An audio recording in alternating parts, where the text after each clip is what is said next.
안녕하세요. 12월 30일 매일 성경 함께 나누겠습니다. 한 문장 요약입니다. 내가 나를 미워하는 자들로 인하여 고통 중에 하나님께 부르짖었더니 영원히 인자하신 하나님께서 나를 넓은 곳에 세우셨다. 자, 첫 번째 문단입니다. 여호와를 경외하는 아론의 집은 하나님의 인자하심은 영원하다 할지어다. 하나님의 인자하심이 주제입니다. 둘째, 하나님께서 나를 넓은 곳에 세우셨습니다. 고통 중에 부러지는 기도를 들으셔가지고 근데 하나님 영원한 인자하심으로 인해서 나를 넓은 곳에 세우셨습니다.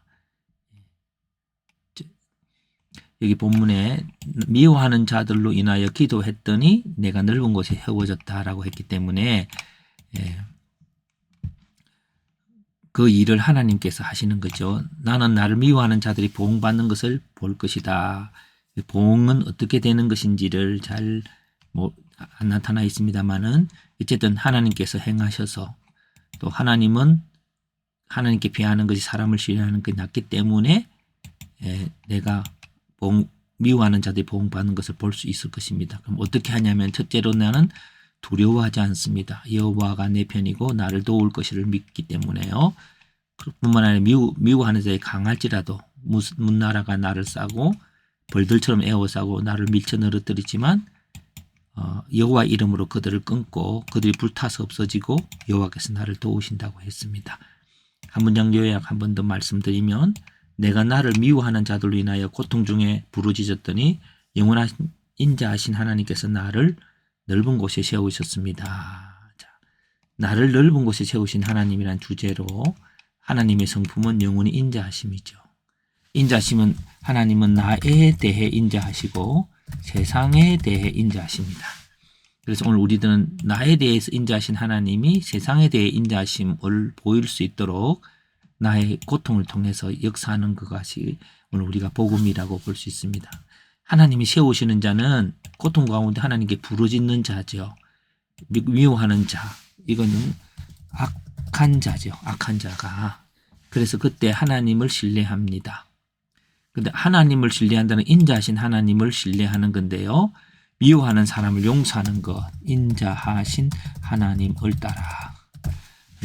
그래서 인자하셨다는 말은 미워하는 자를 용서할 뿐만 아니라 그 받는 고통을 통해서 그런 고통을 당하는 사람들을 돕는 마음을 갖는 거죠. 그렇게 해서 하나님께 두려워하지 않고 하나님께 기도하면 좋은 일이 일어나는데 세상을 구원하는 기도, 평안을 가져오는 기도를 하게 되는 겁니다. 그래서 하나님께서 세우시는 일은 개인의 고통을 통해서 세상을 알고 그 세상을 인자함으로 반응할 때에 내가 그들을 구원하는 자로 바뀌어지는 그곳이 바로 넓은 곳입니다. 넓은 곳이. 넓은 곳에 있어서 내가 하나님께서 권세와 능력을 주실 뿐만 아니라 나를 미워하는 자들은 연약해지는 거죠. 해석입니다. 하나님께서는 나를 넓은 곳에 세우십니다. 내가 나를 미워하는 자들로 인하여 고통 가운데 하나님께 부르짖었습니다. 사람보다 하나님을 신뢰하며 두려워하지 않고 하나님께 부르짖습니다.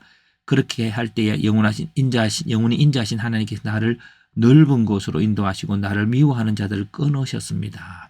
이 넓은 곳이라고 하는 그 넓은 곳들을 우리가 어떤 곳이라고 할 수 있을까요? 우리는 요셉을 통해서 볼 수 있습니다. 질문과 적용 부분에서 악한 자가 주는 고통으로 인하여 하나님은 더 넓고 영광스러운 자리로 옮겨가게 합니다. 요셉처럼 또 욥처럼.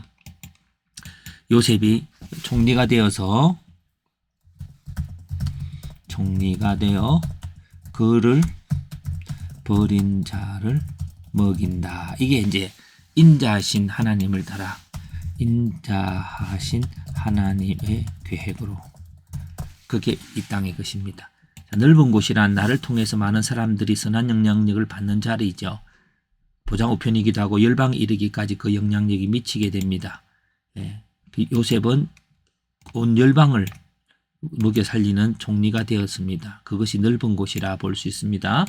그래서 하나님께서는 나 한 사람의 개인의 고통을 통해서 온 세상을 구원하는 자로 나아가게 하십니다. 그 가운데는 바로 인자하심이라고 하는 하나님의 성품이 그 일을 만들어내는 것입니다. 그래서 예수님께서 행하셨던 것처럼 죄인들을 더 축복하는 자로 세워져 가야 할 것입니다.